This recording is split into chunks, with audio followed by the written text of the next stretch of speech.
హర్ష లక్ష్మి దగ్గరికి వచ్చి, అక్క మీరు ఇలా అక్కడక్కడ పనులు చేయడం కన్నా అక్కడొక హోటల్ ఖాళీ అయిందంటక్క, అందులో మీరు పెట్టొచ్చు కదా హోటల్ అని చెప్తూ ఉంటే, ఐడియా బాగానే ఉంది కానీ హర్ష ఇప్పుడు హోటల్ పెట్టేంత డబ్బులు మన దగ్గర లేవు అని లక్ష్మి చెప్తూ ఉంటుంది. అలా అంటే ఎలా అక్క అని హర్ష చెప్తూ ఉంటే, ఇంకా అప్పుడే బామ్మ తన కోసం దాచిన డబ్బుల్ని హుండీని తీసుకుని వచ్చి, ఇవి ఉన్నాయి కదా లక్ష్మి, ఎందుకు అంత ఆలోచిస్తున్నావు, పర్వాలేదులే, నువ్వు హోటల్ పెట్టిన తర్వాత మళ్ళీ నా కోసం దాచిపెడదు కానీ అని చెప్తూ ఉంటే, అవి వద్దు బామ్మ, నీ కోసం దాచిపెట్టిన డబ్బులు అవి అని లక్ష్మి చెప్తూ ఉంటుంది. నువ్వేం మాట్లాడక ఇంకా అని ఒక్కసారిగా బామ్మ హుండీని కింద పడేసి పగలగొడుతుంది.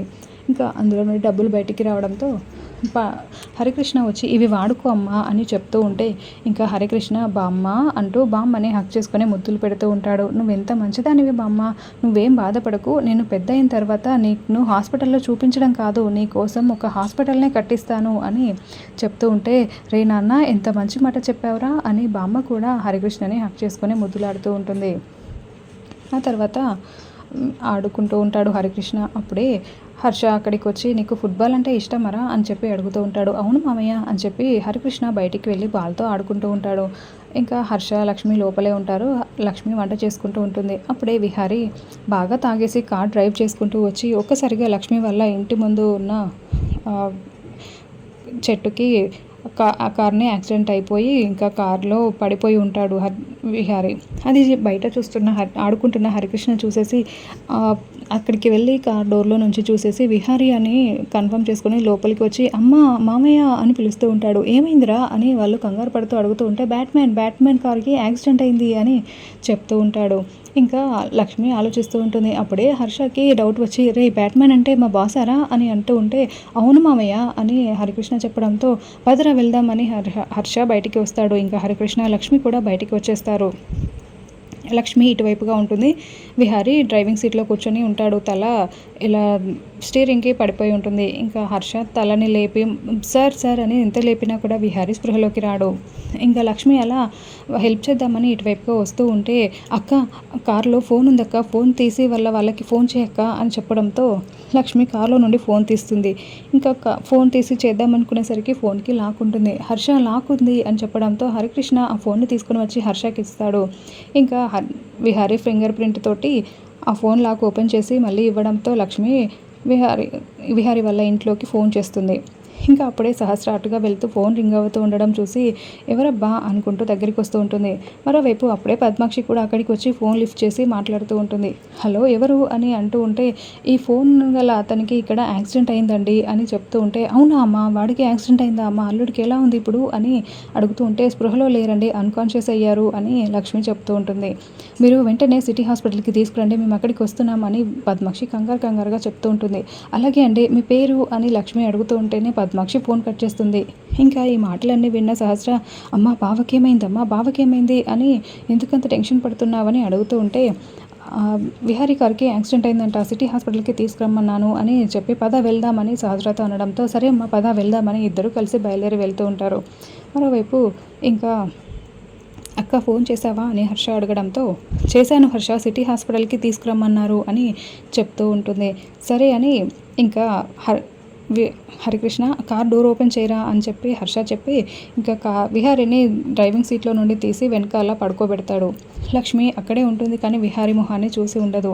ఇంకా సరే ఆ పద హర్ష, నేను కూడా వస్తాను అని లక్ష్మి అనడంతో, అక్క మీరు ఎందుకులేండి అక్క, నేను వెళ్ళి తీసుకువెళ్తాను పర్లేదు అని హర్ష చెప్పి ఇంకా కారులో అలానే తీసుకొని వెళ్ళిపోతాడు విహారిని. లక్ష్మి ఇంటి లోపలికి వస్తుంది. ఉదయం అయిన తర్వాత లక్ష్మి రెడీ అవుతూ ఉంటుంది. అక్క మిమ్మల్ని చూస్తుంటే నాకు ఒకటి అనిపిస్తుంది, అడగొచ్చా అని హర్ష అంటూ ఉంటాడు. ఏంటి హర్ష అని లక్ష్మి అడుగుతూ ఉంటే, మీరు గతంలో బాగా బ్రతికిన వాళ్ళలాగా కనిపిస్తున్నారక్క, మీ ఆలోచన, మీ పద్ధతి, మీ విధానం, మీ తెలివితేటలు చూస్తుంటే మీరు ఇంత సామాన్యుల్లాగా అనిపించట్లేదక్క, మీరు బాగా బ్రతికి చెడ్డ వాళ్ళలాగా అనిపిస్తున్నారు, మీరు బాగా పై చదువులు చదువుకున్న వాళ్ళలాగానే అనిపిస్తున్నారక్క, కానీ నేనేదో తొందరపడి మీ చేత ఈ చిన్న హోటల్ పెట్టిస్తున్నానేమో అక్క, మనం రెస్టారెంట్ పెడితే ఎలా ఉంటుంది అని హర్ష అంటూ ఉంటే, అది హర్ష అని లక్ష్మి అంటూ ఉంటుంది. నాకు మీ గతం గురించిన విషయాలు ఏమీ చెప్పాల్సిన అవసరం లేదక్క, కానీ మీరు సమర్థవంతంగా నడిపిస్తారని నాకు అనిపిస్తుందక్క. ఒక రెస్టారెంట్ పెడదామా అని చెప్తూ ఉంటే, ఆ రెస్టారెంట్కి కావాలంత డబ్బులు మన దగ్గర ఎక్కడున్నాయి హర్ష అని లక్ష్మి అంటూ ఉంటే, అంత డబ్బులు ఏమీ అవసరం లేదక్క, మనం లోన్ తీసుకోవచ్చు అని హర్ష చెప్పడంతో, లోనా అని లక్ష్మి ఆలోచిస్తూ ఉంటుంది. ఇప్పుడు కనుక నేను లోన్ తీసుకొని వెళ్తే నా ఐడెంటిటీ ప్రూఫ్స్ అన్నీ వాళ్ళకి ఇవ్వాల్సి ఉంటుంది. అలా ఇచ్చానంటే అంబికమ్మ విహారీ గారికి కొడుకు పుడితే చంపేస్తానన్నది కదా అని అనుకుంటూ ఆ మాటలన్నీ గుర్తు చేసుకుంటూ మళ్ళీ హరికృష్ణకి ప్రాబ్లం అవుతుంది. అమ్మో ఏది ఏమైనా నేను నా ప్రూఫ్స్ ఇవ్వకూడదు అని అనుకుంటూ, లేదు హర్ష అదంతా కుదరదు అని లక్ష్మి చెప్తూ ఉంటుంది. ఇప్పుడు హరికృష్ణకి ఫీజు కట్టాలి, బామ్మ ఆరోగ్యం కోసం కూడా చూసుకోవాలి కదా, మళ్ళీ లోన్ అంటే కష్టమవుతుంది అని చెప్పడంతో, అవునక్క మీరు చెప్పేది కూడా నిజమే అని విహారీ అంటూ ఉంటాడు. మరోవైపు ఇంట్లో ఉదయం అయిన తర్వాత పండు సిరిపాప కోసం వెతుకుతూ ఉంటాడు. ఇల్లంతా వెతికినా కూడా సిరిపాప ఎక్కడ కనిపించదు. సహస్ర ఎవరితోనో కిట్టి పార్టీ గురించి ఫోన్లో మాట్లాడుతూ ఉంటుంది. సహస్రమ్మ సహస్రమ్మ అని పండు పిలుస్తుంటే సహస్ర చిరాకు పడుతూ ఫోన్లో మాట్లాడుతూనే ఉంటుంది. అమ్మ ఒక్క నిమిషం అమ్మ సహస్రమ్మ అని పండు మళ్ళీ పిలుస్తూ ఉంటాడు. ఒక్క నిమిషం అని కాల్ లైన్లో పెట్టేసి, ఏంట్రా ఎందుకు అరుస్తున్నావు అని సహస్ర అడుగుతూ ఉంటే, సిరిపాప కనిపించట్లేదమ్మా అని చెప్తుంటే, గార్డెన్లో ఆడుకుంటుందేమో చూడు అని సహస్ర చెప్తుంది. మొత్తం వెతికానమ్మా, అందుకే మిమ్మల్ని ఇలా అడుగుతున్నానమ్మా అని పండు చెప్తూ ఉంటే, సహస్ర చిరాగ్గా ఒక్క నిమిషం ఆగండి నేను మళ్ళీ చేస్తాను అని ఫోన్ కట్ చేసి, ఏంట్రా నస పెడుతున్నావు, అది ఎక్కడికి వెళ్తుంది, ఇక్కడే ఎక్కడో ఉండుంటుందిలే అని అరుస్తూ ఉంటుంది. అప్పుడే పద్మాక్షి కూడా అక్కడికి వస్తుంది. అమ్మ సిరమ్మ కనిపించిందా అని పద్మాక్షిని అడుగుతుంటే, అది ఎక్కడికి వెళ్తుందిరా, ఇక్కడే ఉంటుంది ఆడుకుంటుంది, వెతుకు అని చెప్తూ ఉంటుంది.